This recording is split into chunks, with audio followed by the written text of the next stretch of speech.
আলাইকুম রহমতুল্লাহি ওবরাকাত। কৃষি প্রযুক্তি ময়মনসিংহ এই চ্যানেল থেকে আমি আপনাদেরকে কাকরুলের পুরুষ এবং মহিলা ফুলের কোনটা কীরকম তা আমি দেখাবো, এমনকি পরাগায়নের জন্য কিভাবে পরাগায়ন করবেন সে বিষয়ে একটু আলোচনা করব। তো আমার এইখানে যে ফুলটা দেখতে পাচ্ছেন, এই ফুলটা হচ্ছে যে পুরুষ ফুল। এটা হচ্ছে কাকরুলের পুরুষ ফুল। পুরুষ ফুলটা সবসময় এই যে এরকম থাকবে বা এই যে এরকম থাকবে। প্রথম অবস্থায় পুরুষ ফুলটা এই যে এভাবে বের হবে।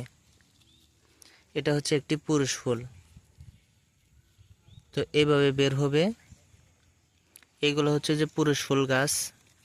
এটা কাকরুলের পুরুষ ফুল গাছই আলাদাভাবে জন্মায়। আর মহিলা ফুল হচ্ছে যে এইভাবে বের হবে। এই যে এটা হচ্ছে যে এটা হচ্ছে কাকরুলের একটি ছোট একটি কাকরুল, যা সবেমাত্র ফুল থেকে এই ফুলে উপক্রম।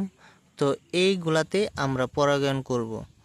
তো এই যে এখানে যে ফুলগুলো আছে, এইগুলা দিয়ে আমরা যদি পরাগায়ন করি, যেমন ধরেন এটা তুললাম, তোলার পরে এটার ভিতরে যে এই একটু হলুদ একটা আছে, তো ওইটা যদি এভাবে যদি আমরা পরাগায়ন করি, তো ইনশাল্লাহ এটাতে আর পোকামাকড় আক্রমণ করাটা বা নষ্ট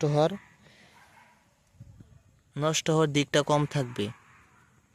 তো এরকমভাবে এখানে অসংখ্য এই কাকরুল রয়েছে। যদি আপনারা পরাগায়ন করেন তাহলে একটি কাকরুল সুস্থভাবে বেড়ে উঠবে, এমনকি এটা সম্পূর্ণ এরকম সুস্থভাবে বেড়ে উঠবে, অনেক বড় হবে, আর এই পোকামাকড়ের আক্রমণ খুবই কম হবে। তো এই যে একটা কাকরুল, এটা পরাগায়ন করা হয়েছিল বিদায় এটা অনেক সুস্থ এবং সুন্দরভাবে বেড়ে উঠেছে। এমনকি এখানে কিছু এই যেগুলা মহিলা ফুল কাকরুলের, তো এইগুলো এই যে পরাগায়ন করা হয়েছে বিদায় এগুলো ইনশাল্লাহ সুন্দর হয়ে বেড়ে উঠবে ইনশাল্লাহ। যারা আপনার এই বিষয়ে বিভিন্ন ভিডিও দেখতে চান, যে ফসলাদি এবং সবজি বিভিন্ন প্রকারের, তো আমি এই চ্যানেলে বিভিন্ন প্রকার ভিডিওগুলো দিব। আপনার চ্যানেলটিকে সাবস্ক্রাইব করে রাখবেন আর আমাদের সাথেই থাকবেন ইনশাআল্লাহ।